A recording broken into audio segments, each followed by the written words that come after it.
সম্মানের যোগ্য নন police commissioner বিনীত গোয়েল, ফিরিয়ে দেওয়া হোক পুলিশ মডেল। রাষ্ট্রপতি স্বরাষ্ট্রমন্ত্রীকে চিঠি লিখে এমনই দাবি জানিয়েছেন রাজ্যের বিরোধী দলনেতা শুভেন্দু অধিকারী।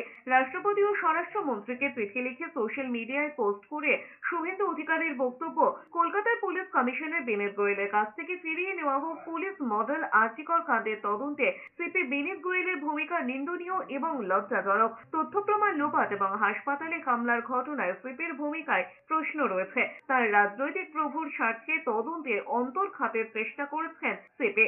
এই সম্মানের যোগ্য নন তিনি। এই ব্যাপারে কেন্দ্রীয় স্বরাষ্ট্রমন্ত্রীর সাহেব হস্তক্ষেপও চেয়েছেন শুভেন্দু অধিকারী। আরজিকর কাণ্ডে বিচারের দাবিতে এখনো পথে সাধারণ মানুষ। পুলিশ এবং প্রশাসনের ভূমিকা একের পর এক প্রশ্ন উঠছে।